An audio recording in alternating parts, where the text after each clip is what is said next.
I want you to share some of that because I think that's important for people to understand. When you shut down grief, you shut down joy. When Mm. you shut down the capacity to feel, you shut down the capacity to grieve and to know comfort. And Mm. so I think what we have to understand is, and this is what we probably all think, is that sometimes we think we can shut off certain emotions without affecting other ones. Yeah. And that's not how it works. It's not just a pipe. I can turn the faucet off on Right. it. Oh, Yeah. that crying one, I won't want that. Yeah. No, you're actually shutting down lots of other ways that you can experience life, right? Yeah. And he's even saying the joy, comfort. So it's fascinating to me that we can go out and talk about the joy of the Lord and talk about the comfort of the Lord when we actually haven't genuinely felt anger. How many of us like anger? We don't really like to admit that one.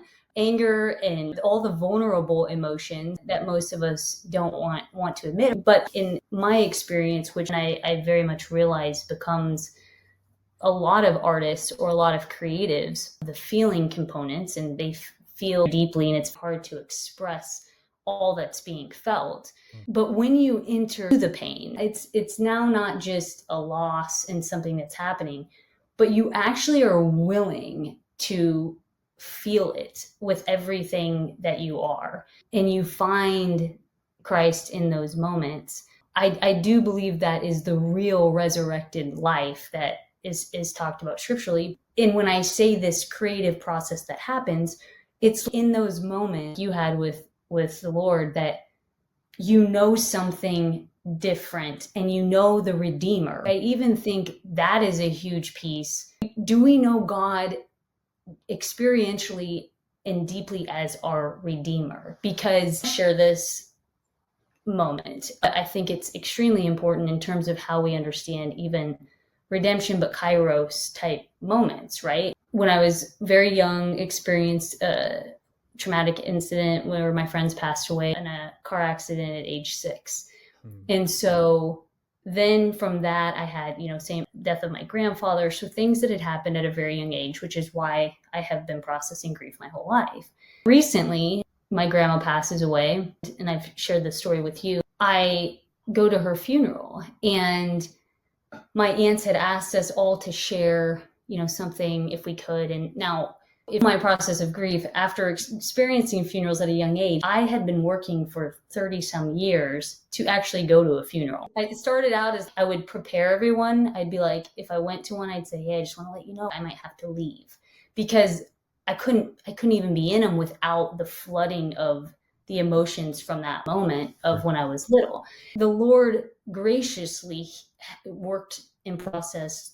That's a whole process in itself. But when you think you're done processing something, you never are. Sure. Because every time a death happens, you're having layers of it come back. They said, yeah, if you would share something about your relationship with your grandmother, that'd be great. And I was like, I am not getting up and sharing. I'll fall apart. I felt better about going because I've worked through some of that. And she was older, so I think it was a death that felt more natural in terms of she had lived a great life. And so it was easier to take. We knew that she was at age. But what I didn't realize until after the funeral, I go back to the small town that I live in. The funeral is, and I didn't even know this. You don't know this until yesterday. Because my friends, when they passed away, their funeral was not in this specific church. It was in a different one. But my grandfather's that died shortly around the same time was in this same church. So I'm going back to that very same place. Well, I decide I speak and share something that I really in the moment felt it was a supernatural moment of me being able to share and feel the weight of the grief, of the sadness of the loss, but also bring hope through the reading of what I shared and all of those things. And my boys were there. It was the first time they had actually gone to a funeral, which is crazy to me.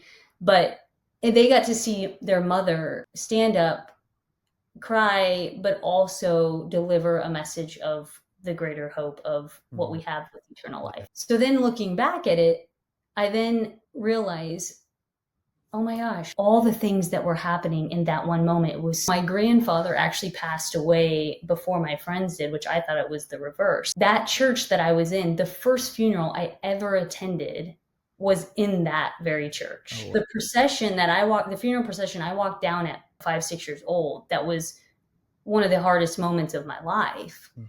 where everyone's grieving the sound. I can still hear the sounds. I know specifically people that were very overwhelmed. And so that was all a part of it. But I'm 36 years later back in this same church, Mm. walking down this same procession, but yet a totally different person in terms of how I handle grief. Yeah. And it blew my mind because I felt it. It's not that I didn't feel it, it was very present. But I felt something supernatural that was carrying me Mm. to be able to speak, again, a message of hope, but then to consider, oh my gosh, my boy's first experience is something way different than my experience. Yeah. Mine felt very hard, I felt very lonely. I felt very discombobulated with what we had going on. And my boys looked at me and were like, Mom, good job. Yeah. They could see something, I think, is how we're supposed to interact with grief. It's hard and we weep, but we also know eternity and we know Christ and we know all these things. And so that to me, I saw God redeem 36 years of me processing funerals in my entire life. And he's like, listen, this is a moment that I will never forget for the rest of my life. He was so gracious.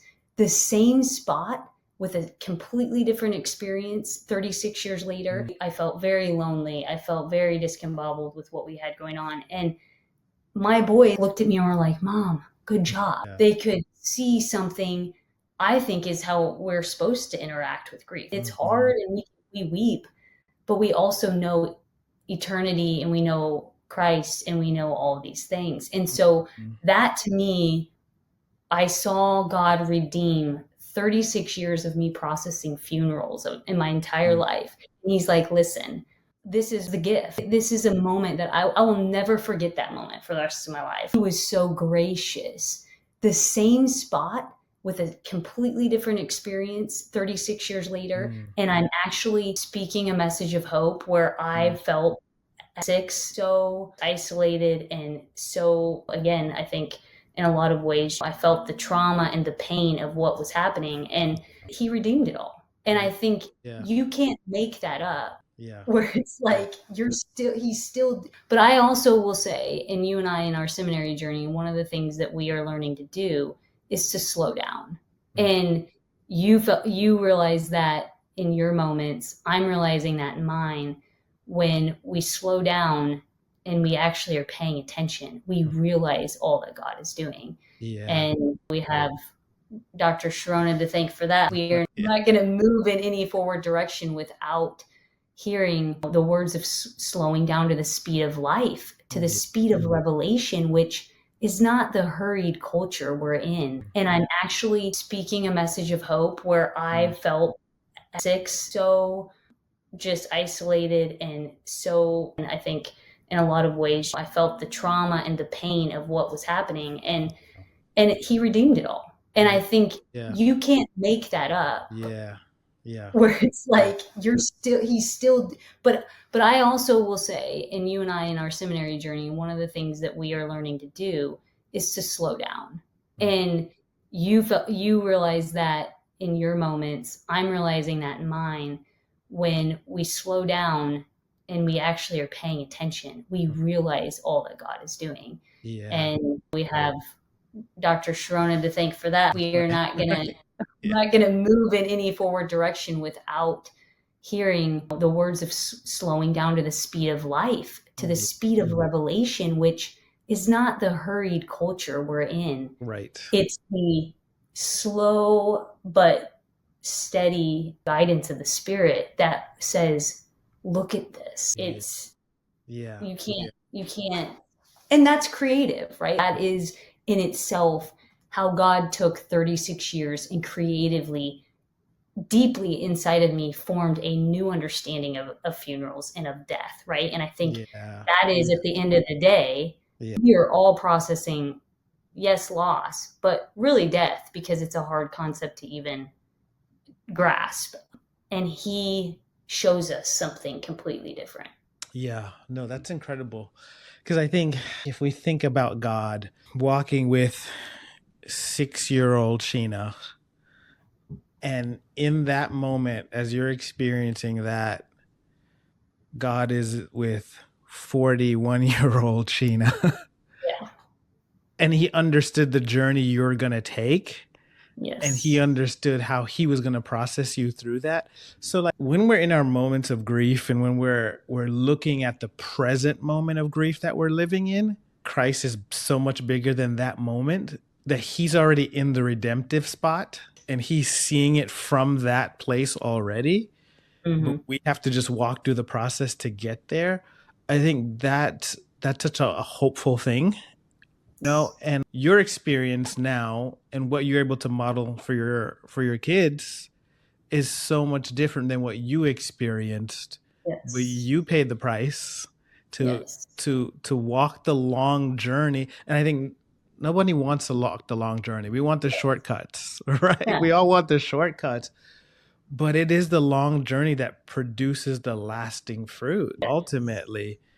And I think your boys have a template or an example that can be now embedded in them, whether they're conscious fully of it or not, that as they go throughout life, they can think back to this was hard, but there was hope in it. I think Mm-hmm. that's something that Christ was able to put inside of them because he put it in you and you're able to walk the process to now do that.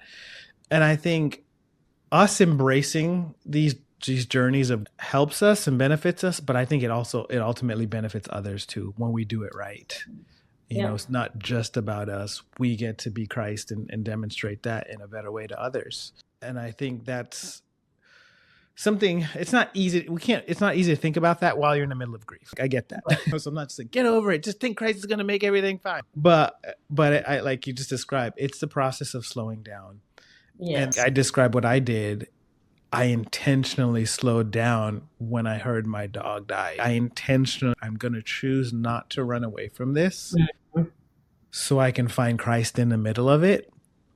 And of course, I got a gift out of it. I got a beautiful demonstration of God showing up in the middle of that process. But if I had ran away from the process, I would not have been able to experience that. But in my experience, which I very much realize becomes a lot of artists or a lot of creatives, the feeling components, and they feel deeply and it's hard to express all that's being felt.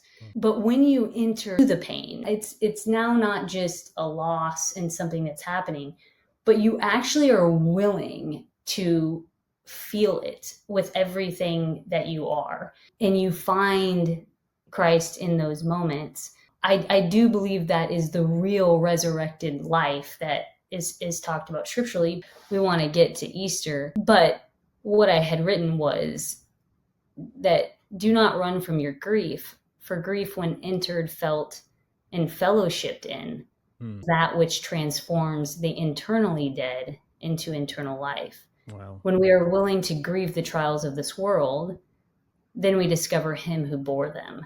So those who enter this type of Gethsemane, we then become shrouded with these heavenly garments of the new Eden, right? He turns our understanding of Eden, where we are kicked out of the garden, and we see these redeemed moments scripturally, right? When Christ he is resurrected and Mary is weeping at the tomb and she thinks he's the gardener, and she evokes a new understanding, a new garden type for her in that moment of what death is, because now there's resurrection connected. It's not just death anymore. Yeah. There is the hope, eternal hope of salvation in our resurrected life. But I think it is the point of entry is learning to fellowship in the sufferings of this world with Christ, because we learn who he is in those moments and then we minister from those. And I have seen, unfortunately, there's a lot of ministering that goes on when we haven't processed our own grief and our own wounds. We minister from those wounds. And when we fellowship and actually enter into those wounds and those griefs and those trials, then he meets us. And there is that creative change in us that we now minister from Christ, right? Because it's all about that meeting point that we then have a different way to minister. I can't just tell you a story about something bad that happened to me.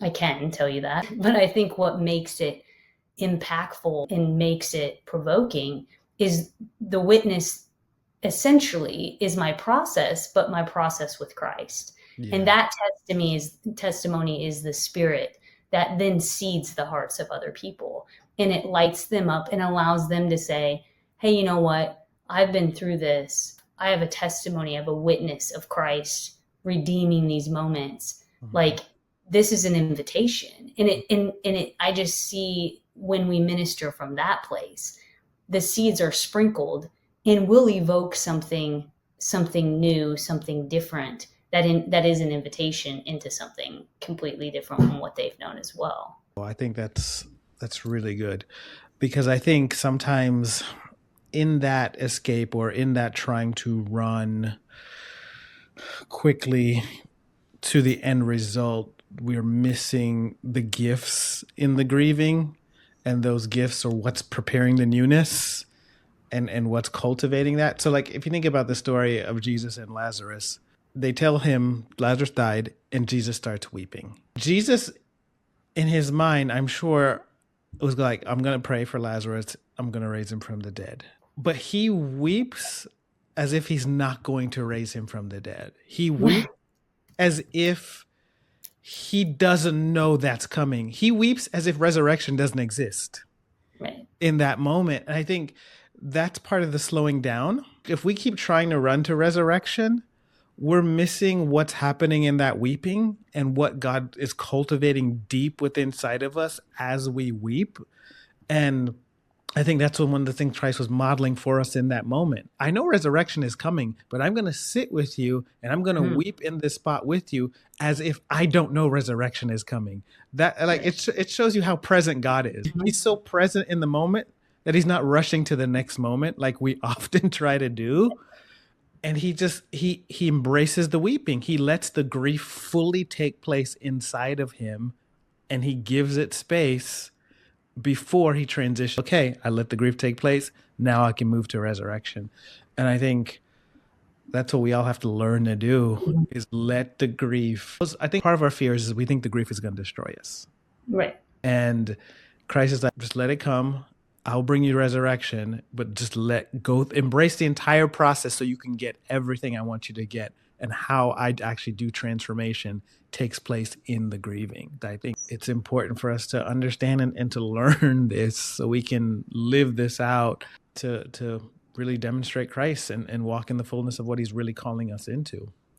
And it becomes a way of life, right? Yeah. And I think that's why I had shared with you the book that I was reading called The Grieving Brain, that she frames grieving as a type of learning, which that in itself, you could just sit with that for a while, because if we don't like to grieve, we're essentially not learning and not growing in many aspects. But the reason she described it that way is because bereaved people have to learn how to live in the world again while carrying an absence, right, of their one and only. She's speaking in terms of death, obviously, but she studied the brain and the neuroscience behind what happens in the brain, because we have these neurological patterns, these maps that we're living by, and so they're relational.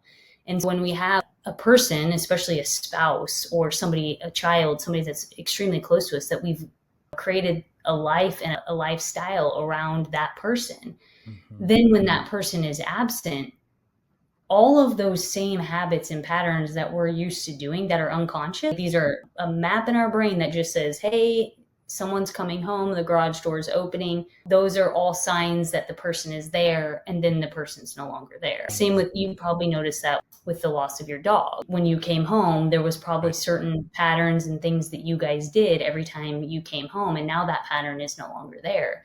And I think in a way, when we are entering into that with the Lord and experientially, he is able to fill in those places in a way and help us to keep learning and patterning in a healthy way that does move us forward and into greater truths than the experience of that current grief. But it is essentially a process.